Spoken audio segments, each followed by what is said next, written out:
Hello, I'm wearing the hat. I'm wearing the shirt. Fullpieceapparel.com. Check it out. Doing a quick unboxing and review of the Thrive Tropical, quote unquote, Acrylic Terrarium. Acrylic Terrarium. It's an 8x8x12. Saw it at Petsmart. I actually ended up buying one yesterday. Just put the new Acrylic striata in one.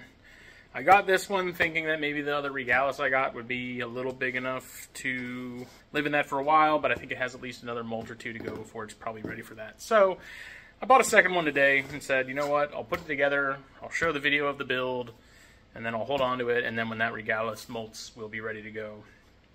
And I'll have it on hand because they look good. So I'm going to talk about what I like about them, sort of things I would change about them, things I would have done differently if I were the one designing it, and then sort of how it compares to some of the other acrylic stuff on the market. Let's get right into it. It is Petsmart stuff. It's Petsmart brand. I believe Thrive is one of the new Petsmart brands, newish. So honestly, going into it, I wasn't expecting a whole lot.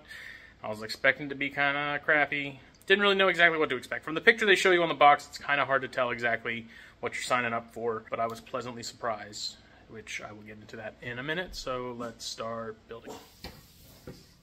Alright, so it comes in a box. It is flat packed. You do have to assemble it.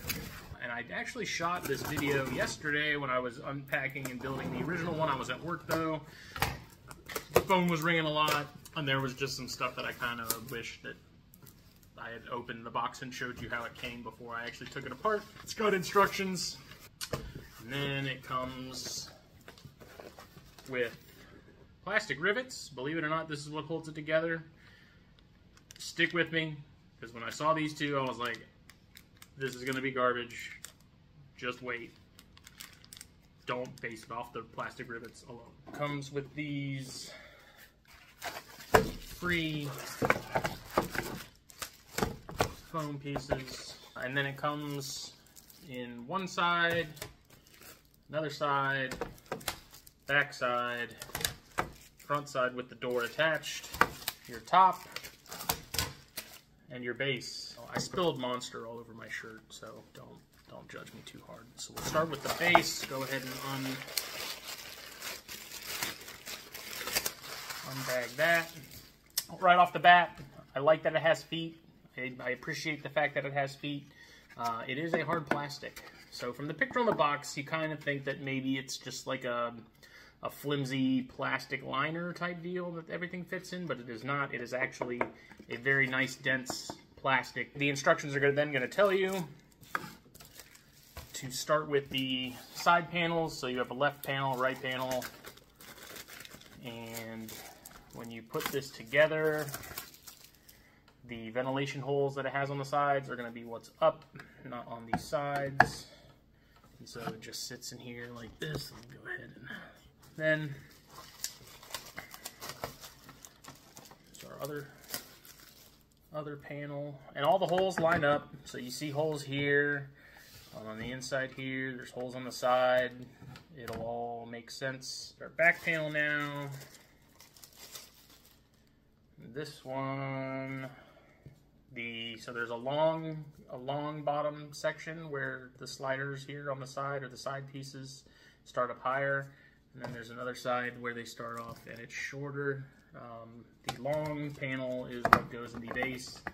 And then these tabs, that are here, that these match up, are on the inside of the tank. They're not on the outside.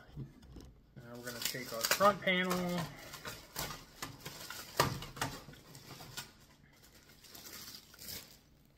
And this has the little Thrive logo on the bottom, so it opens and starts like that. Same thing right here are on the inside of this, and now the sides are on. So now before we put the lid on, let's go ahead and we'll put our rivets in. And you don't have to do anything with these except find the hole and push it in. And now you repeat that multiple times on all the sides. I think the build time, when you're not talking to a camera and trying to do it all uninterrupted. It takes about 5 minutes to put this thing together. And you'll hear them pop when they're sort of sealed in there, and you'll see the little legs of the rivet sort of flange out a little bit once they're seated. And so we have our 4 up top. We've got 4 on the bottom of the plastic, and then there's some at the base that all attach there as well. Now we put on our lid. So I don't think there's a particular way that you have to put this lid on. It boils down to personal preference. I like mine to open with that being the front. So I like mine to open that way and not the other way. So I put mine on just like that. Again, fits. And I think once these things are riveted, I don't think there's really any getting them out without them getting destroyed. Here it is, completed. There's no play. You don't hear any of the panels clanging together. It's solid. There's nothing wiggling. Build quality on these, I was actually surprised at how decent and how sturdy these felt when you put them together. When I saw the picture on the box, I was like, this is going to be flimsy. It's going to be thin acrylic. It's not going to look well. It's going to be Gap City. You know, there's not going to be any good seals. It's just going to be a nightmare to deal with on a regular, like to hold humidity, to keep spiders in, to do all that stuff, or whatever you're keeping it. Not even necessarily spiders. First off, yeah, the build quality is actually not bad. I'm not going to lie. I was surprised. I was pleasantly surprised. It has magnets. So the doors, it has this little latch. Has a magnet here, magnet here, magnet here, and then a magnet on that latch, which is on the inside, not the outside. Magnets seem to be the way that a lot of these acrylic cage things are sort of the route they're going. My other one does not do that, so that's new.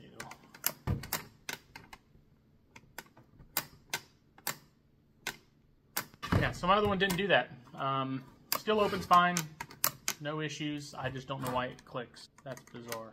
Either way, sort of one thing about this latch, aside from the fact that it's sort of even there in the first place, that I do not like is that it does not stay upright unless you like really turn it, so it kind of falls. So if you're in a bind and you have to close this quickly for whatever reason, if that latch is open, you're not closed, it's not sealed all the way. You have to do that. The top and bottom magnets catch, and then that magnet catches. Honestly, I think they could have just as easily done without the latch on the front, just had a third magnet, and then maybe a tab or something here. Basically, have this whole setup with the latch, but just have it fixed on the outside like this with a magnet there, and then just you use that to be able to just open it like you would on the tarantula cribs or some of the other acrylic cages that you see. So that to me seems a little redundant, but if we're talking about stuff other than just spiders going in these, I guess it makes sense to have that going on as an option.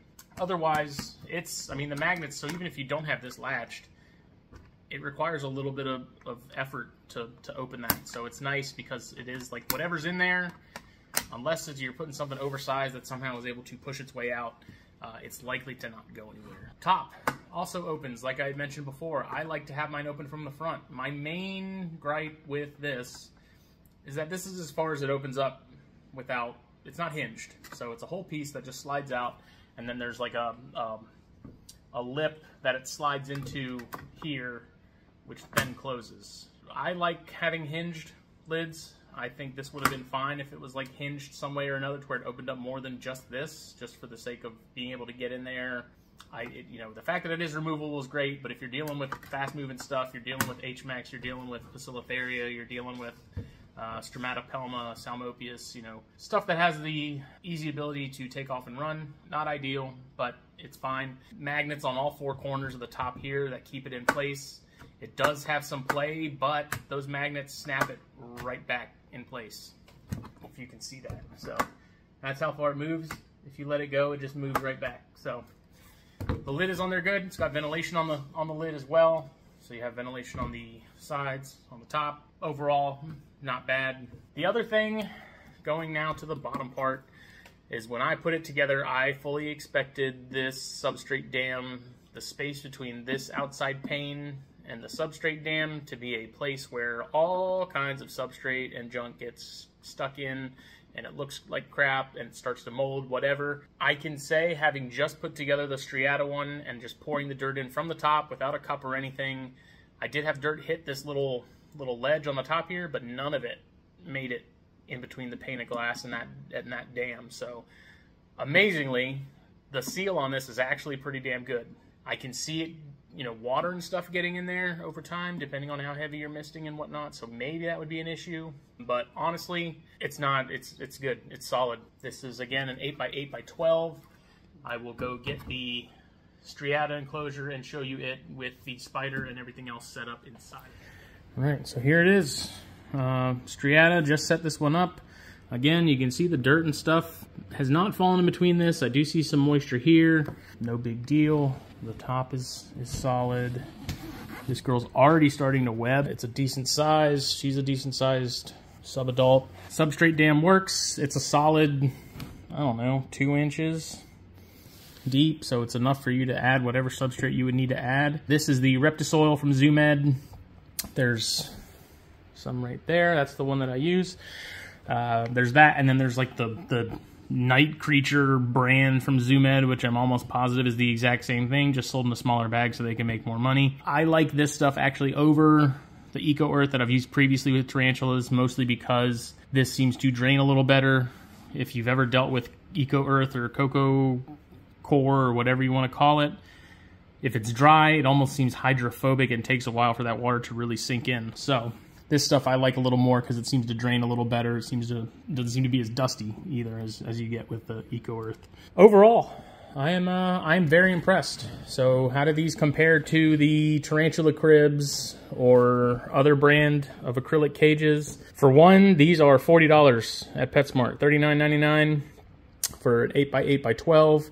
I went on the Tarantula Cribs website and looked it up, and the same size and dimensions is going to be twice that at $80.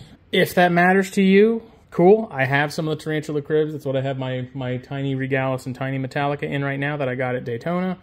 They're great. No issues with them at all whatsoever. Not saying that these are better than Tarantula Cribs by any means. Not saying Tarantula Cribs is better than these. In terms of, like, droppability, I would probably feel a little more comfortable with the Tarantula Cribs just because those are typically like a singular piece that are, you know, actually with adhesion to the sides and stuff to keep it all together, unlike the rivets here, which, after thinking about it a little bit, they're not that sharp. So they're not really going to pose any sort of risk to your tarantula or whatever else you might be keeping in these. Some of the more high-strung species, if they decide to do laps and stuff, my concern would be that they would snag their abdomen or something on those, but those aren't sharp enough to pose any real issue. Same with geckos or anything else you keep. But overall, I'm actually very impressed with these. You know, if you like the look of the Tarantula Cribs more, it doesn't have as much going on. This handle's really loud to me.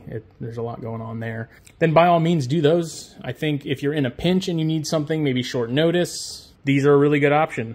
Again, the build quality, you know, I can pick it up by the lid. Nothing feels like it's going to fall apart. Time will tell in terms of humidity and how well they hold that. I have a feeling it'll be just fine because it seems to me like it's just enough ventilation to keep things, you know, air flowing, but not so much that it's going to dry out super quick. So overall, I actually really like these. I'm really impressed with them. Again, went into it with the mentality that it's going to be a Petsmart brand thing, it's going to be crap, it's going to be overpriced, it's going to be garbage, and it's not going to be worth the money at all. But I will say they did a very good job with these, and I dig them a lot. That may change over time. We'll see. I try not to. I don't want reviews to be a forever thing. Like, I thought they were great from at the beginning, and I won't change my mind at all. Over time, this could get gross in here. It could change. I don't know. We'll see. But so far, initial reactions, initial thoughts are these things are great. It's a great option in the realm of acrylic enclosures. They do have, this is the tropical one, the arboreal one, and then they have the desert one, which is the same thing, just flipped on its side with the lid on top for terrestrial stuff. These are great. I guess sort of my only request after that would be that they make bigger size up from that. Maybe something that's not necessarily the exo size of the 12 by 12 by 18, but something sort of in between this and that can comfortably house an adult pokey without having to take up all the space that an Exo Terra does. I like the acrylic and not really having to worry about glass and things getting sort of shattered if something happened. Not that anything happens a lot, at least here in my room, but definitely worth checking out. This is not paid for by PetSmart. I paid for both of these out of my own pocket. I was just so impressed with this first one that I decided to get a second one and do a build on it. Yeah, so they didn't send me this to do. This is a review that is 100% independent. I'm usually very critical and very suspicious of a lot of the Petsmart and mainstream big box store brand products. I think a lot of them are just a grab that's aimed at the, you know, single animal keeper that's going to spend more on a single animal because they don't need to buy stuff in bulk like we would for some of us that have a lot of them. You know, Aspen being a good example of that. The bag of Aspen in PetSmart with the milk snake on the bag is $15 when you can go an aisle over to the small rodent section and get a giant bale of it for the same price is just a little goofy to me. I'm happy with them. I hope this video was helpful. If you got any questions or comments, you know, if you got one of these, let me know what you think down in the comments. And we will see everybody later.